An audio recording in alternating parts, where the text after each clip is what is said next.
Thank you all for joining us here at I-80 Sports, where today the first round of the NHL playoffs has concluded. So it's time to give our reactions to the first round and our predictions for the conference semifinals. Guys, thank you all for joining us here again at I-80 Sports.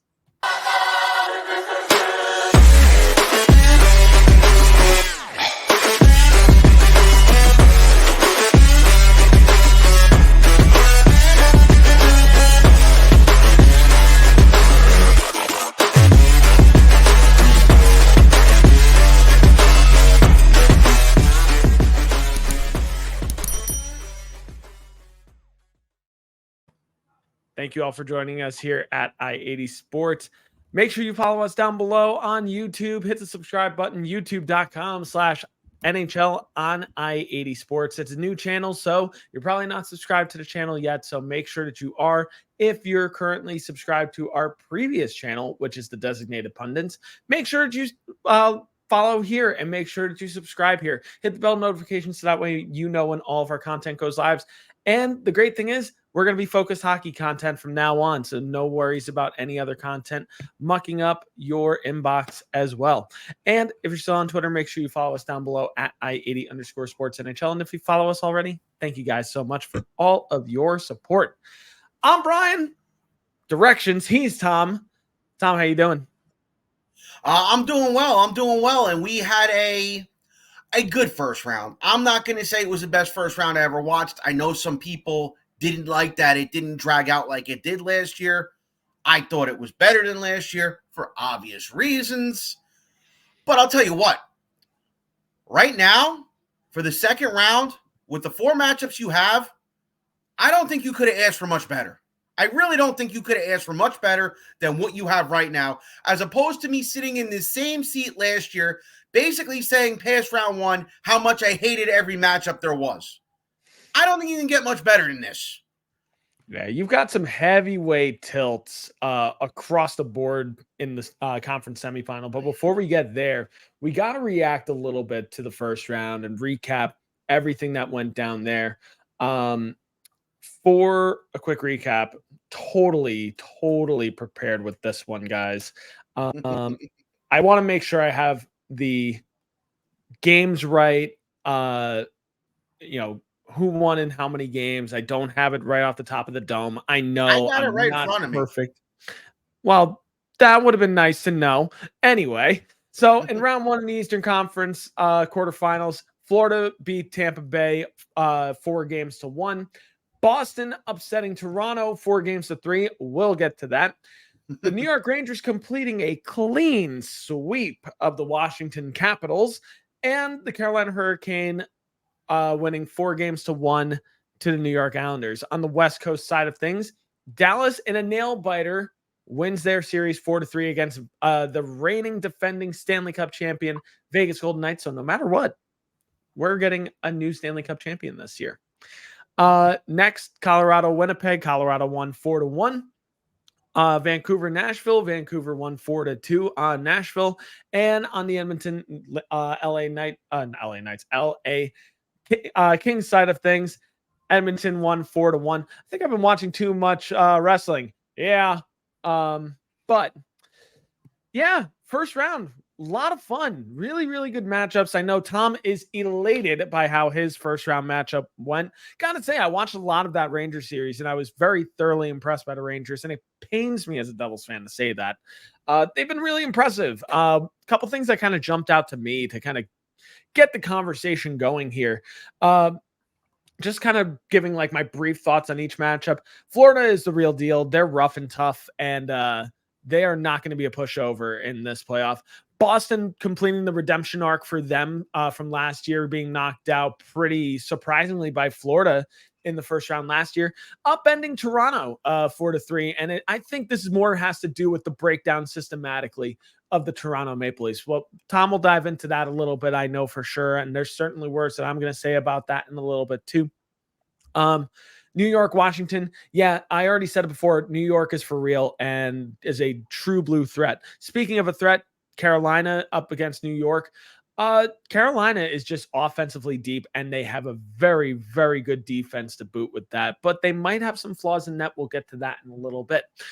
Dallas Vegas was such a fun series. That was probably my favorite series to watch overall of the first round. It had everything. It had action. It had suspense. I was on the edge of my seat the entire time. Vegas put up a really good fight, but Dallas, the baby faces in this situation, came out on top, which is really good to see. Colorado, I was more so surprised that Winnipeg collapsed so much after looking so dominant in game one, losing their next 4 games to Colorado. I don't know if it was more so a product of Colorado being for real or Winnipeg just suffering an absolute collapse. I thought it was so disappointing how Connor Hellebuck performed in games 2 onward. A lot of question marks there for Winnipeg this offseason, especially with the retirement of Rich Bowness.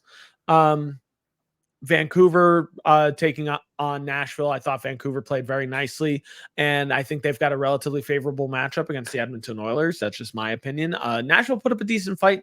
They're not done. I think with a little bit of retooling, I think Nashville will be right back there next year. And then Edmonton, LA. Edmonton's a little bit farther along than LA right now. LA's got a lot to look forward to. There's a young lineup there, but they just weren't quite up to snuff with Edmonton's firepower and what they brought on the nightly basis. But like I said, Vancouver could be the favorable matchup here. Tom, was there anything that stuck out to you in the first round? Yeah, a few things. Very disappointed by what I saw out of the Tampa Bay Lightning.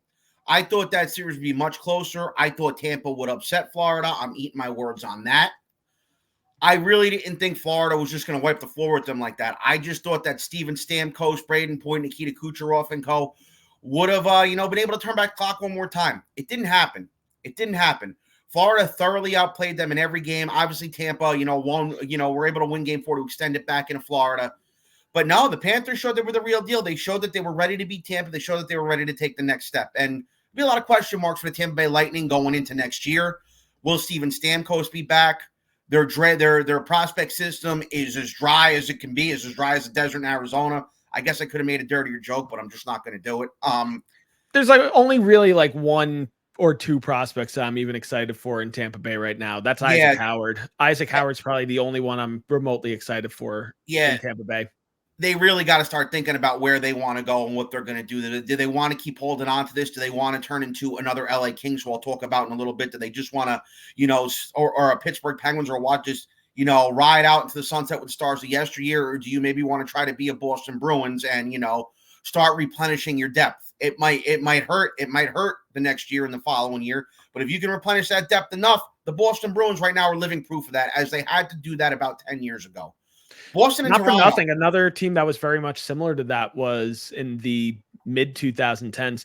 Chicago Blackhawks were very much like that in a lot of different ways. Yes and no. The Hawks were a little bit different though, whereas they were able to eke out a cup early, and they had 2 subpar years in between, but the core was still fairly young. And Boston, when they had to redo it, that you had that core of Bergeron and Chara and even Marchand.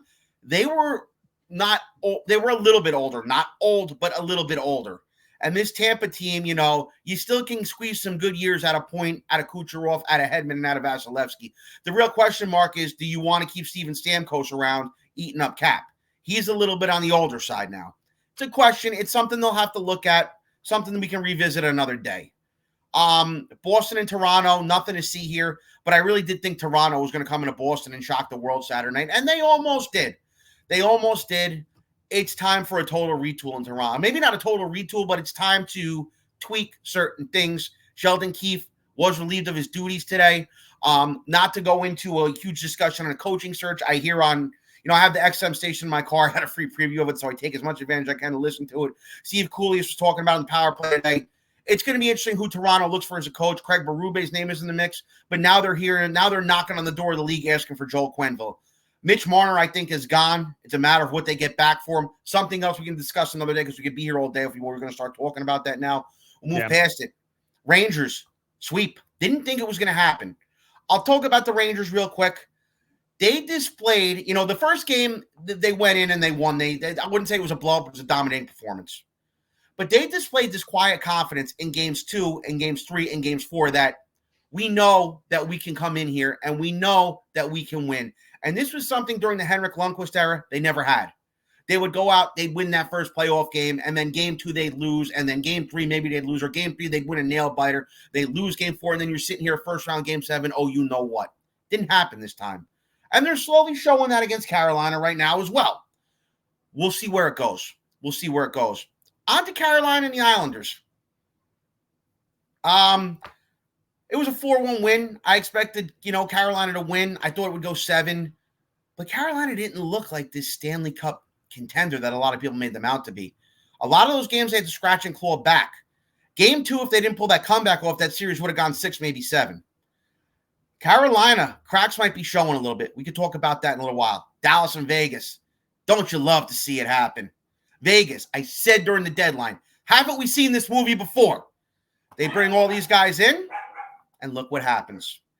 It's almost, and I hate to say this because I'm trying to blot this series out of my mind, it's literally a similar storyline to Rangers and Devils last year. The team that loaded up wins the first 2. The other team comes back. It goes 6. Vegas, the loaded team, wins game 6, and then Dallas wins it in 7. Colorado surprised me very much in that series as well against Winnipeg. I thought that it was going to be a 7-game series. I thought Winnipeg would be too much with their goaltending and their D. Colorado just outskated them. There was a game there. I wanted to watch one of the games. I believe it was game 2 or game 3. It was the same night as one of the Rangers and Caps games. I fell asleep. I watched the highlights the next morning. I had to check YouTube and make sure I didn't have it on fast forward. The way Colorado outskated Winnipeg in that series. Vancouver and Nashville. Hats off to the Canucks. Didn't think they would win that series. They won it 4-2.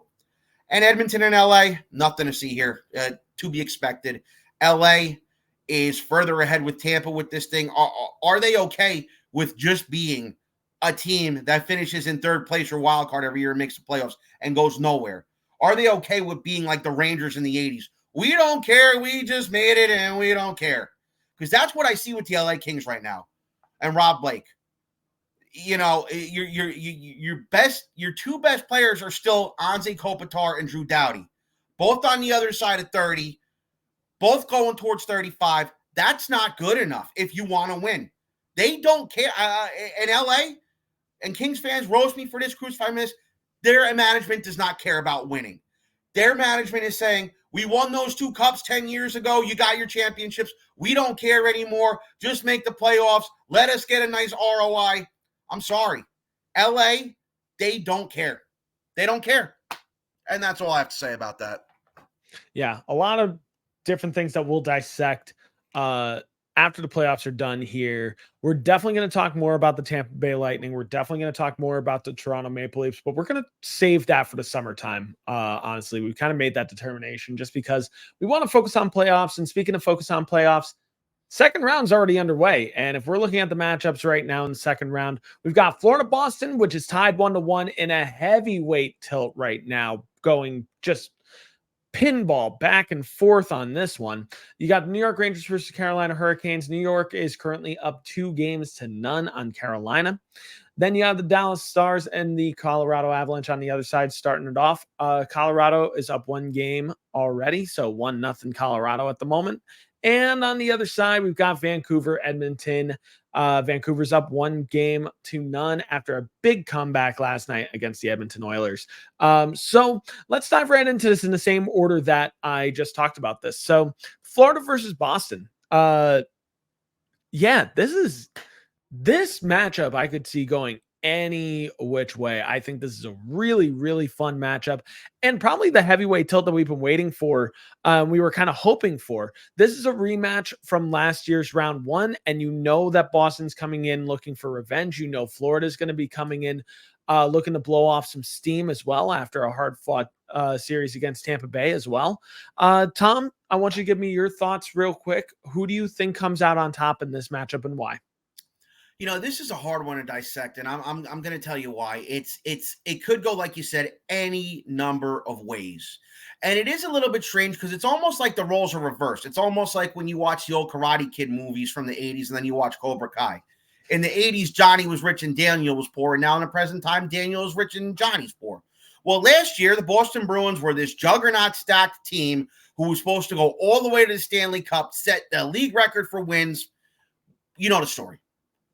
And Florida was just this I team was that kind of I was got also in going to and say, sorry. I want to interrupt real quick. I was also going to say it's very much like Karate Kid because at some point somebody's going to have to get somebody a body bag for real. yeah, yeah, very much so, very much so. And then you look, and it was like that. Florida was just this team. They had some good players. They had a decent coach. They snuck in last year, and well, nobody thought they would beat them, and they beat them. And now it's the other way around this year. Florida's pretty stacked, and they won their division. Boston didn't necessarily sneak in. These are still the 1 and 2 seeds in the Atlantic Division, so maybe it's not that way. But Boston is not the same Bruins from last year. They're not stacked. They lost a lot of big names in the offseason, but they still had a good year, and I tip my cap to them. And I think a lot of people just expect Florida to just go run right through the Bruins in this series. Well, we saw Monday night that wasn't the case. Bruins went out there and smacked them 5-1. And you had figured last night, okay, they'll go do it again. Well, Florida smacked them 6-1 last night. So now I'm sort of getting vibes of that 2011 Stanley Cup final where it was just a heavyweight title bout for the games in Boston, except now it might be a heavyweight title bout for every single game. So I had initially said that this is very hard to predict. Now you're going back into Boston, and it's going to be interesting to see what happens here. You're tied 1-1. Florida woke up last night after having the day's rest while the Bruins came in on straight adrenaline. The Bruins are going to have the adrenaline tomorrow with their fans behind them. And this one's really close to call. I think that Florida will probably take this in 6. But if it gets to that dreaded Game 7, it would not surprise me if the Bruins go into whatever the hell the name of that arena is now. It was FLA Live. It's got a different name now. It's named after a bank, and I really apologize. I wanted to call it Enterprise Center, but it's not that anymore either. For what, I Boston? think if this goes 7 and Boston goes down into Florida, I could see the Bruins ruining Florida's season in the 7th game. But that's a big if. That's a big if. These next 2 games at the Boston Garden are really going to determine where this goes, because I'm going to tell you right now, if Florida wins these 2 in Boston, this series is over in probably 6. You know, if it goes back to Florida and Florida wins Game 5, probably over in 6. But I'm telling you right now, if the Bruins find a way to make this go 7, I could see them coming out of this. But I'm going to play it safe right now, Panthers in 6. I think that's a pretty safe assumption. Also, where Boston plays now is TD Garden. No, I was talking about Florida. I still call Florida. it Boston Garden. I don't know about that one. I still call it Boston Garden. It's TD Garden, TD Bank. No, at least it's not the Fleet Center anymore, right? At least they call it the Garden again, you know. But the Garden. Yeah, but I just still call it Boston Garden, as do many others. True. You look on paper, and there's a lot of arguments that say, how does Florida not win this series? Which is funny because it's the complete opposite of last year, and thinking, how does Boston not win this series?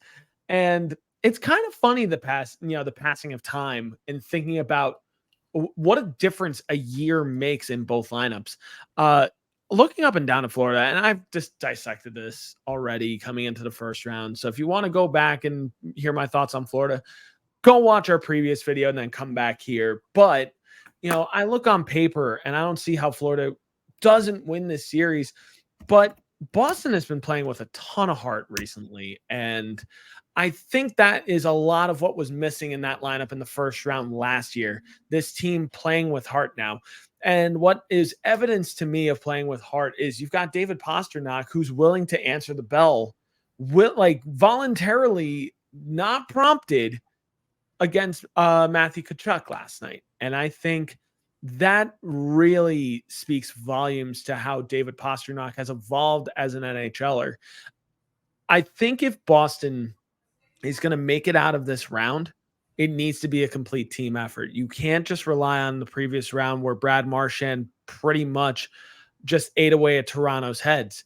I don't think that's going to work on Florida.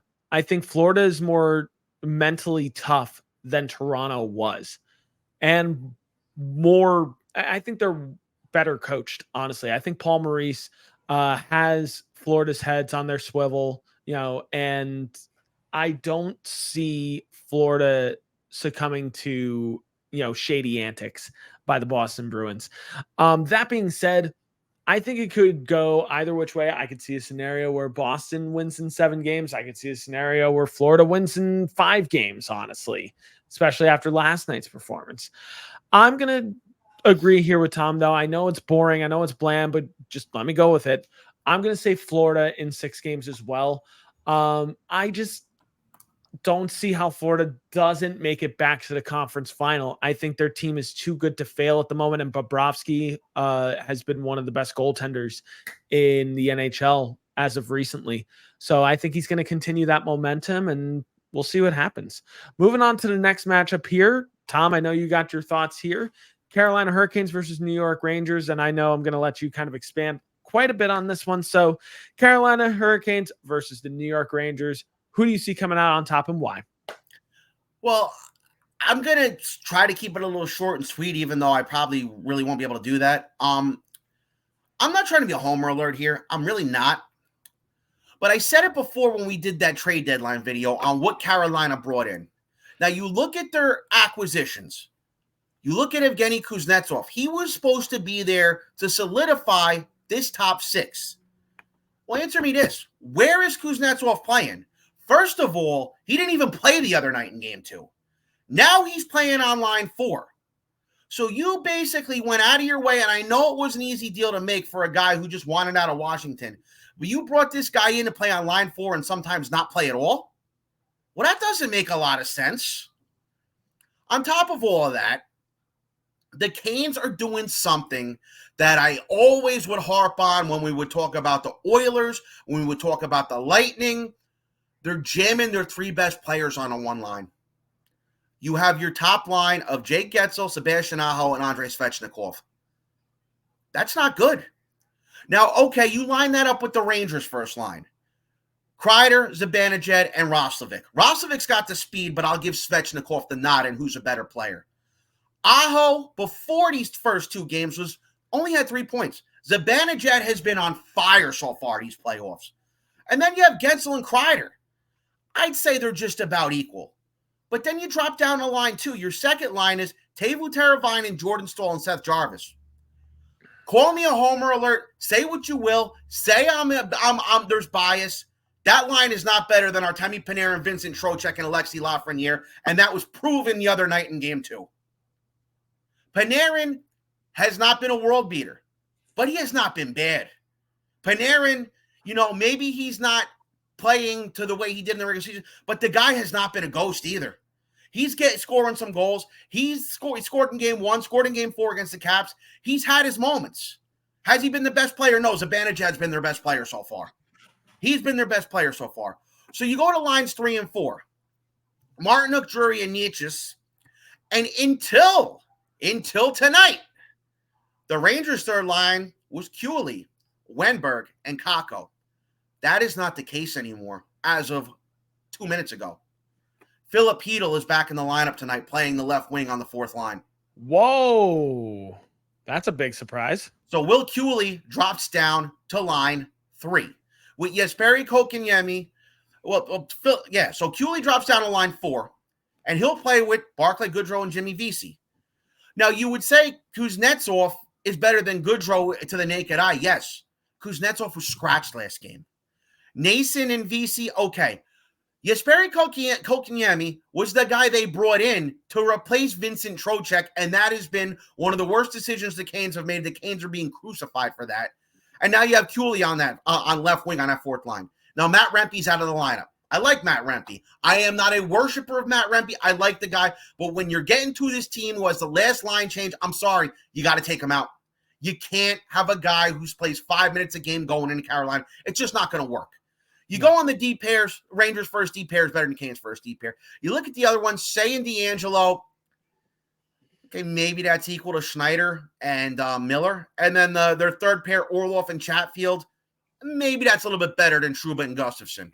Yeah, that's the only one. That's the only pair I was even going to say that is relatively comparable. I think it's a pretty big push, like Keandre Miller and Braden Schneider. I might give the benefit of the doubt to the Rangers on that second pairing, honestly.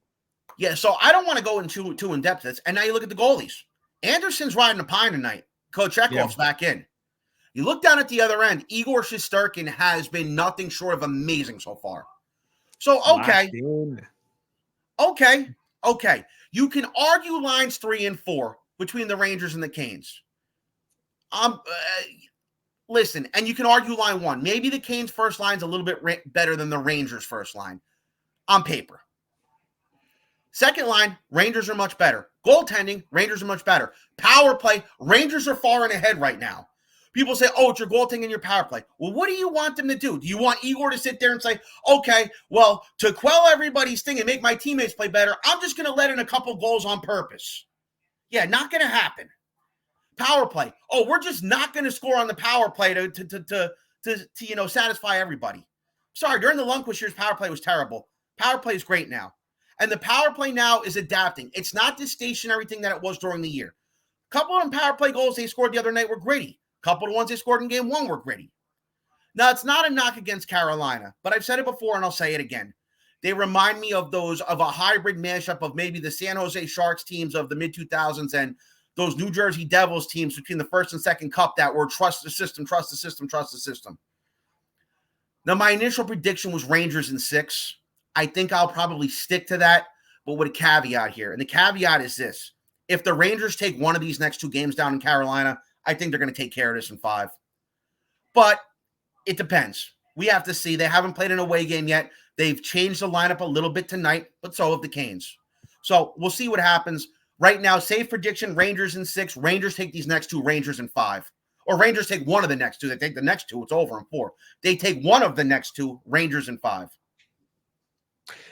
I think it's going to be really interesting to see how Carolina adjusts after losing games 1 and 2. I'll keep it short and sweet like this. If the Rangers win tonight, that's a series. I think the Rangers win in 5. If Carolina wins tonight, I'm going to say it now, this is going 7. I do actually believe that if Carolina manages to pull off a win tonight and gain momentum back, they're going to take that inch and go a mile with it. I think that if Carolina can win tonight, this can go to distance to game 7. That being said, I still am going to hold firm that the Rangers are going to come out on top, whether it's in 4 games or whether it's in 7 games. I think the Rangers are the team to beat right now. I think Carolina is going to give them a big run for their money. They've got a deep lineup, especially that defensive core that is very strong. But the Rangers have done a really nice job building that defense around Adam Fox and the likes of Keandre Miller and Braden Schneider as well, and Ryan Lindgren. But Carolina is not a pushover either. And I think Carolina, if they get knocked out this round, they're going to have to really kind of reassess things a little bit and kind of like figure out why they can't quite get over the hump and why they can't quite make it to that next level. Doesn't mean that are they going to try to re-sign Jake Gensel if he's a UFA? Maybe. Is Rod Brind'Amour going to stay in Carolina? I think it's likely, but it's also entirely possible he gets poached from another team. That's a discussion for another day. But yeah, keeping it short and sweet here. I think the Rangers are the real deal. I'm salivating at the idea of a Florida Panthers, New York Rangers conference final. I think that would be a lot of fun, and we'll get to predicting that when the time comes. Moving on to the Western Conference. Huh? I said if it comes at all. If it comes at all, we'll have to see. I mean, that's the matchup I'm hoping for. I'm kind of hoping we don't get a rematch of last year with Carolina and Florida, but hey, I want Rangers Boston, but that's just me. Yeah, we all want the original 6 matchup. We know, but we all want the original 6. Speaking of teams that are not in the original 6, but are oddly Canadian, on to the Edmonton Oilers and Vancouver Canucks. As we discussed before, Vancouver pulled the comeback win last night against the Edmonton Oilers. Also held Connor McDavid to 0 shots on goal, despite having an apple to his name as well last night. Tom, let's start here with you. Edmonton versus Vancouver. Who comes out on top and why? This is another hard one to put my finger on as well. The Oilers right now, obviously McDavid held without a shot last night, but him and Draisaitl were great in that first round. They were crazy good in that first round. There's no doubt about it. Yeah. Whereas you look at Vancouver and Elias Pettersson might not be holding up his end of the bargain. JT Miller is, Quinn Hughes is. Goaltending wise, they're with their third string goalie right now. Artur Silovs. I'm probably butchering the hell out of the name, but they have him. He's the hot hand. They're riding the hot hand. So you look Standing at on his these. head too. Yeah, definitely. So it's very difficult to predict after one game. If we go back 2 years ago, remember Calgary and Edmonton, the first game was a shootout. Calgary had come back in basically a barn burner in a shootout and had beaten Edmonton in the first game. Edmonton after that went on and won 4 straight. The problem is this Vancouver team's not that Calgary team. They're much, much better. They have a legit number one defenseman. They have a little bit better depth than Edmonton. I'm giving Edmonton the nod in goal right now because of who Vancouver's using. So it's very difficult to see. I think it's in Edmonton's head about last night that they blew that game. They definitely did. Right now, there's still a lot depending with Edmonton as well with Leon Draisaitl. He didn't play much of the second period last night. He came back for the third. But if Draisaitl's experiencing these injury woes like he did 2 years ago, that's going to be another problem for the Oilers. Because Draisaitl, outside of McDavid, Draisaitl is somebody they definitely need. You know, you talk about McDavid, and he's got 13 points in 6 games. But Draisaitl really was the driver of that team in round one. And also what I like that they're doing is they're not playing him on the same line either, which is also which is something I also really like. I'm just trying to look up his stats. He had 5 goals, 7 assists, 12 points in 6 games.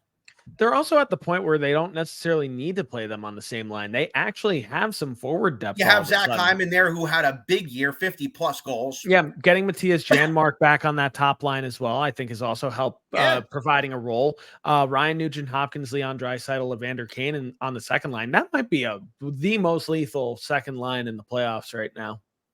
Yeah, so right now, I'm not using last night as a measuring stick. I need to see more of this series before I can do anything with it. But to the naked eye right now, I am going to go Oilers in 6. I'm going to go Oilers in 6. It really depends on but it's right now it's dependent on the health of Leon Draisaitl as well. Because if he's hurt, they're going to run into some more problems that they don't need.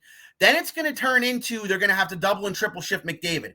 Then it's going to turn into them having to move a bunch of guys around. And then it's going to turn into, do we dress Draisaitl and just play him on the power play every now and then?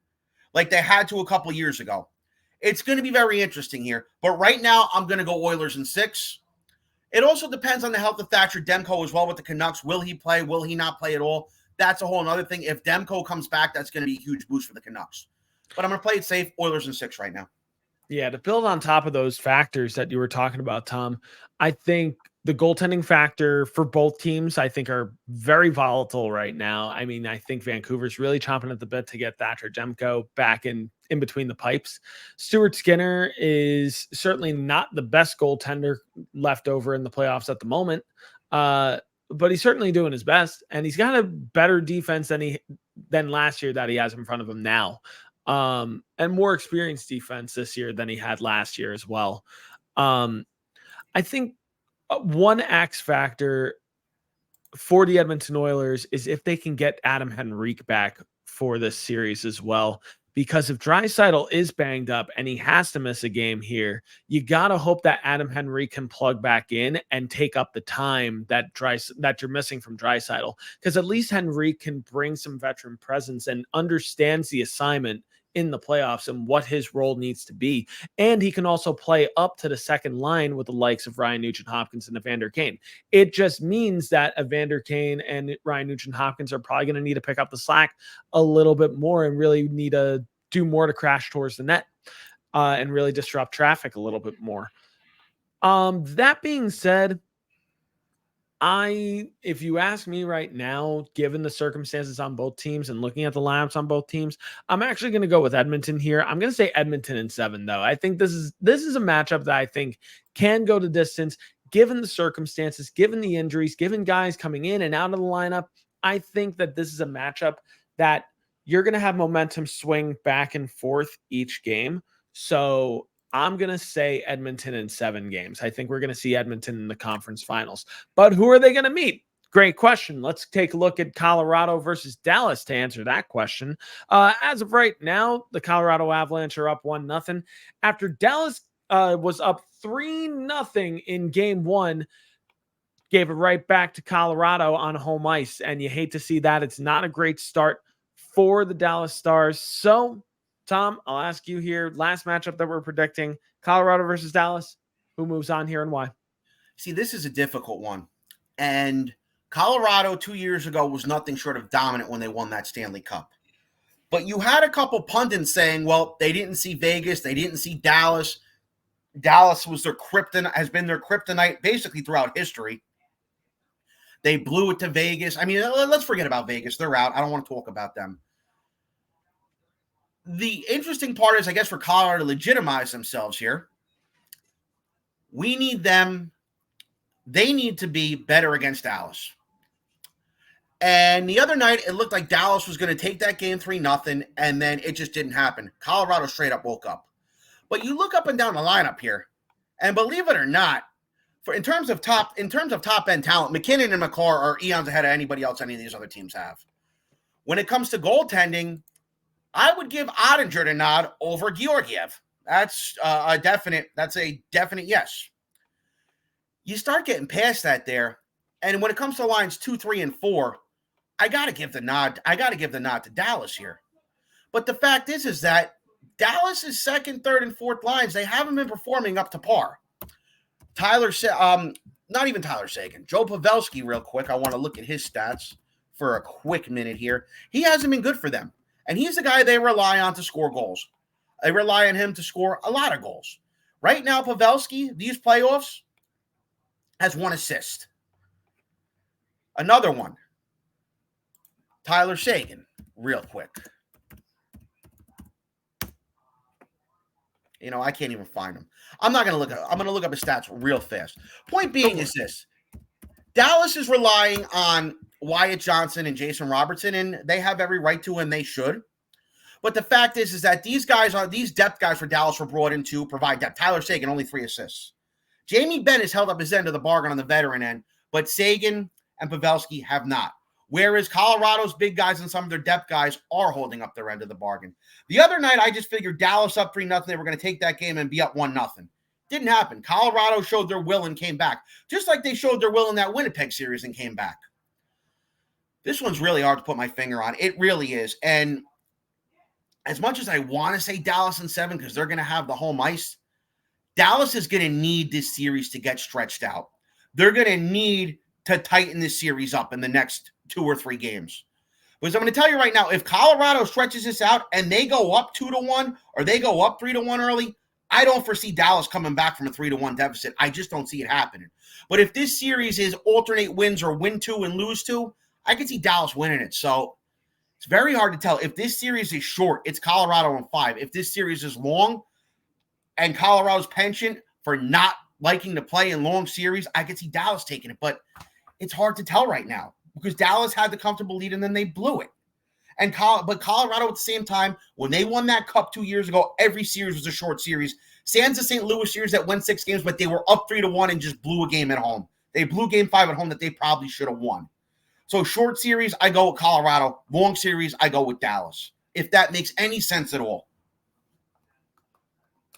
So for me, God, it's so tough for me to peg on this one because I could see this series swinging any which way. And spoiler alert, this is the series that I'm looking forward to most. And just looking up and down at the stats, Dallas needs the willpower to come back in this one. They need to win game 2, I feel like, after that disappointment at game 1, being up 3-0 and losing. I want to expand on that point that you made before with role players for Colorado really stepping up here and mention one player. And this isn't being a homer. This isn't like me like watching a former player and like with rose-colored glasses or anything along those lines. But Miles Wood has stuck out quite a bit in the first round and the second round so far for Colorado, scoring the game winner, the OT winner for Colorado the other night, making all the difference for them and sealing their comeback the other night. But it goes even beyond that. You look at line 3 and line 4, and you've got workhorses: Miles Wood, Ross Colton, Brandon Duhaime, Yakov Trainin, Andrew Cogliano, Chris Agreed. Wagner. The names might not be the names that Dallas have, but they're there. They're there to play roles, and they play the roles very well. Play the roles really, really nicely, right? Ross Colton is sandpaper that plays hard every night. Yakov Trenin has been great in the face-off circle as well. Andrew Cogliano is that heart and soul of that bottom six, providing that veteran leadership that's much needed. Miles Wood is the 200-foot game up and down the ice. Colorado, they might not stack up to Dallas's bottom six, but they play with guts and they play with heart. And you look at that bottom six for Dallas, you look at that third line, for instance, Mason Marchment, Tyler Seguin, Joe Pavelski. On paper, that is the superior third line, but they need to act like it. They need to play like it at this point. It's one thing to be on paper and in the regular season, the far and away better third line. You got to actually do it on the ice when it counts. And it's counting now. So Dallas really needs to get it in gear. They need to win game 2 here to really kind of like push my expectations of where they're going to end up in this series. Looking at how things break down, the forward group, I think is a push. I think you could, say one wins or the other wins. I say it's a push. Defensively, I would say I would give the benefit of the doubt.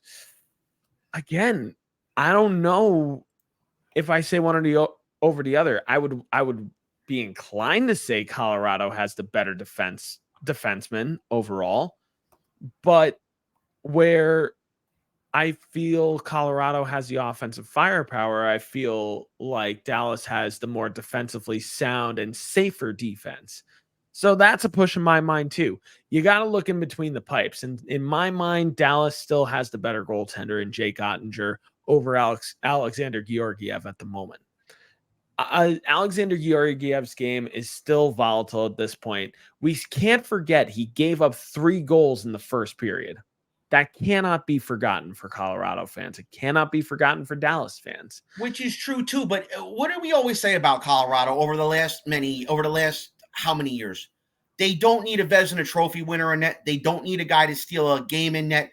They just need a guy to let in less goals than the other goalie on the other team.